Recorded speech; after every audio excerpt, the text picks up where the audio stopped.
ஃப்ரெண்ட்வுட்ஸ் மக்களுக்கு வணக்கம். இன்னைக்கு நம்மளோட ஷோல யாரை பத்தி பேச போறோம் அப்படின்னா நடிகர் சூர்யா பத்தி தான் பேச போறோம். இதுக்கு முன்னாடி அவரை பத்தி நாம நிறைய விஷயங்கள் பேசியிருக்கோம். அவரோட படங்களை பத்தி பேசியிருக்கோம். இப்போ அவர் ஒரு நல்ல மனிதரா அவரை பத்தி பேச போறோம். சோ கிட்டத்தட்ட பாத்தீங்கன்னா சூரி தன்னோட கடின உழைப்பால இவரும் எந்த ஒரு பின்புலமும் இல்லாம சினிமா இண்டஸ்ட்ரியில இன்னைக்கு மிகப்பெரிய ஒரு உயரத்துல வளர்ந்து நிக்கிறாரு அப்படின்னு சொல்லலாம். அவருக்குன்னு தனி ரசிகர் பட்டாலும் இருக்கதா செய்யுது. அது மட்டும் இல்லாம அவரோட காமெடி இப்ப வரைக்கும் பாத்தீங்கன்னா பல மீம்ஸ்கள்ல யூஸ் பண்ணிட்டு இருக்கோம். பொதுவா பரோட்டா சாப்பிட்டா உயிருக்கு ஆபத்து, பரோட்டா சாப்பிட்டா உயிர் போகக்கூடிய சூழ்நிலை கூட இருக்கு அப்படின்னா நாம கேள்விப்பட்டிருக்கோம். பரோட்டாவே சாப்பிடக்கூடாது, அதனால உயிருக்கு ஆபத்து அப்படின்னு எல்லாருமே சொல்லுவாங்க. ஆனா அந்த பரோட்டாவை சாப்பிட்டு வளர்ந்த ஒரே நடிகர் அப்படின்னா அது சூரி மட்டும்தான். சோ பரோட்டா சீன்ல அறிமுகமாகி இப்போ உச்சக்கட்ட ஒரு புகழ் காமெடி நடிகராகவும் ஹீரோவாகவும் தன்னை அவர் நிலைநிறுத்தி இருக்காரு. சோ அவருடைய வளர்ச்சியை பத்தி சொல்லணும் அப்படின்னா சினிமாவுக்கு வர்றதுக்கு முன்னாடி ஆரம்ப காலகட்டத்துல பெயிண்டரா ஒர்க் பண்ணிருக்காரு. அதாவது பெரிய பெரிய அடுக்கு மாடியில கயிறு போட்டு தொங்கி அதுல உட்கார்ந்து பெயிண்ட் அடிப்பாங்க. அந்த மாதிரி வேலை எல்லாம் இவர் பார்த்திருக்காரு. சின்ன சின்ன வேலை, அதாவது 5 ரூபாய் 10 ரூபாய் கிடைக்குமா அந்த வேலையும் நான் செய்யறேன் அப்படின்னு சொல்லி எந்த ஒரு பாரபட்சமும் பார்க்காம எல்லா வேலையும் இறங்கி செஞ்சிருக்காரு தன்னோட குடும்ப சூழ்நிலைக்காக. சோ அவருக்கு தன்னோட நண்பர் மூலமா இந்த சினிமா வாய்ப்பு கிடைக்க அதை சரியா பயன்படுத்தி இன்னைக்கு ஒரு உச்சக்கட்ட புகழ் நடிகரா இருக்காரு. பல படங்களுக்கு அவரு கால்ஷீட்டே இல்லை அப்படின்ற மாதிரியும் டைரக்டர்ஸ் எல்லாம் சொல்றத நம்மளால கேட்க முடியுது. அந்த அளவுக்கு ரொம்பவே பிஸியா இருக்காரு. காமெடியனா தன்னை அறிமுகப்படுத்திக்கிட்டாலும் எல்லா நடிகருமே ஒரு காலகட்டத்துல ஹீரோவா நடிக்கணும்ன்ற ஒரு ஆசை இருக்கும். சோ காமெடியனா ஆரம்பிக்கிறவங்க அடுத்து ஹீரோவா பண்ணுவாங்க. சோ அந்த வரிசையில சூரியும் ஹீரோவா படங்கள் பண்ணியிருந்தாரு. அந்த படங்கள் எல்லாமே மாபெரும் வெற்றி அடைஞ்சது. கண்டிப்பா மக்கள் மத்தியில ஃபர்ஸ்ட் ஒரு சினிமாவில் நடிகரை எப்படி பாக்குறாங்களோ கடைசி வரைக்கும் அப்படிதான் பார்ப்பாங்க அப்படின்ற அந்த பேரை இப்போ உடைக்கப்பட்டிருக்கு. ஸோ கிட்டத்தட்ட பாத்தீங்கன்னா காமெடியனாவும் அக்செப்ட் பண்ணிக்கிறாங்க, ஹீரோவாவும் அக்செப்ட் பண்ணிக்கிறாங்க. அடுத்து அவர் என்ன கேரக்டர் பண்ணாலும் அக்செப்ட் பண்ணிப்பாங்க. ஒருத்தரை பிடிச்சிடுச்சு அப்படின்னா கண்டிப்பா தமிழ்நாட்டு மக்கள் அவங்களுக்கு நல்ல ஆதரவும் அன்பையும் கொடுப்பாங்க.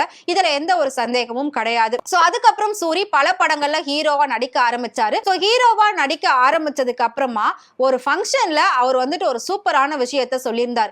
என்ன அப்படின்னா, நான் ஆரம்ப காலகட்டத்துல பெயிண்டரால ரொம்பவே கஷ்டப்பட்டிருக்கேன்.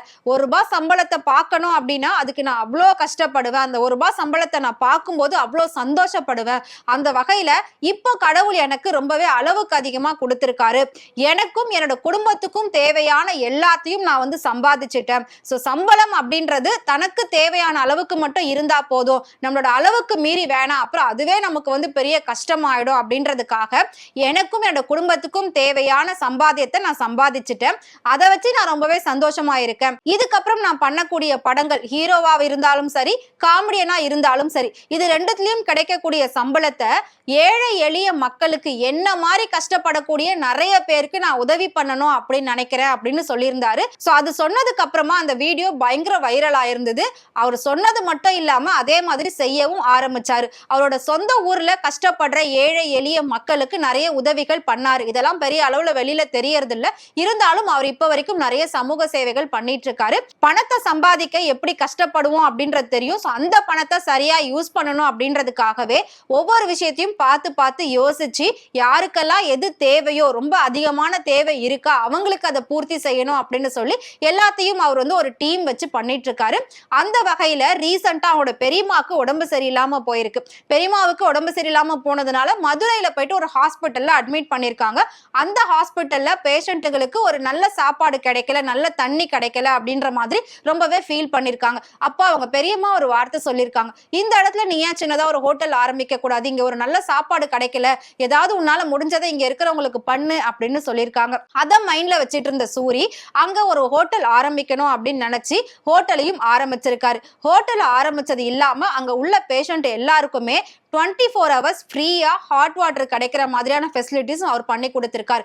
அது மட்டும் இல்லாம அங்க வர எல்லாருக்குமே பாத்தீங்கன்னா ரொம்பவே குறைஞ்ச அளவுல நல்ல குவாலிட்டியான ஃபுட்டை கொடுத்துட்டு இருக்காரு. பேஷண்ட்டுக்கு எப்படி தேவையோ அந்த மாதிரி ஃபுட்டு, பிளஸ் அட்டெண்டர்ஸ்க்கு எப்படி தேவையோ அந்த மாதிரி ஃபுட்டு அப்படின்னு சொல்லி தனித்தனியா ப்ரிப்பேர் பண்ணி எல்லாத்தையும் குவாலிட்டியா லோ பிரைஸ்ல கொடுத்துட்டு இருக்காரு. ரொம்ப கஷ்டப்படுறாங்க அப்படின்னா அவங்களுக்கு ஃப்ரீயாவே அந்த ஃபுட்டை கொடுத்துட்டு இருக்காரு. சோ ஒரு பேஷண்ட்டுக்கு யாரும் அட்டெண்டர்ஸ் இல்லை அப்படின்னாலும் அந்த பேஷண்ட்டுக்கு என்ன தேவையோ இது எல்லாமே எல்லாமே நான் பண்ணி கொடுக்குறேன் அப்படின்ற மாதிரியும் அவர் சொல்லியிருக்காரு. இந்த மாதிரி நல்ல மனிதர்கள் இருக்கிற வரைக்கும் தமிழ்நாடு இன்னும் நல்ல நிலைமையில கண்டிப்பா வளர்ந்துட்டு போகும் அப்படின்றதுல எந்த ஒரு சந்தேகமும் கிடையாது. அதனாலதான் நான் ஆரம்பத்துல சொன்ன சூரிய ஒரு நல்ல காமெடியனா பார்த்திருக்கோம், நல்ல ஹீரோவா பார்த்திருக்கோம், நல்ல நடிகனா பார்த்திருக்கோம். அதே மாதிரி ஒரு நல்ல மனிதராகவும் இப்ப நாம அவரை பார்த்துக்கிட்டு இருக்கோம். சோ உங்களுக்கு சூரிய பிடிக்கும் அப்படின்னு நினைச்சீங்கன்னா மறக்காம அவரை பத்தி கமெண்ட் பாக்ஸ்ல கமெண்ட் பண்ணுங்க. இதே மாதிரி சினிமாவை பத்தியும் சினிமா நடிகர் நடிகைகளை பத்தியும் நிறைய சுவாரஸ்யமான விஷயங்கள், இன்ட்ரெஸ்டிங்கான விஷயங்கள் டே பை டே தெரிஞ்சுக்கணும் அப்படின்னு நினைச்சீங்கன்னா மறக்காம ஃப்ரெண்ட் டூட் சேனலை ஃபாலோ பண்ணிக்கோங்க.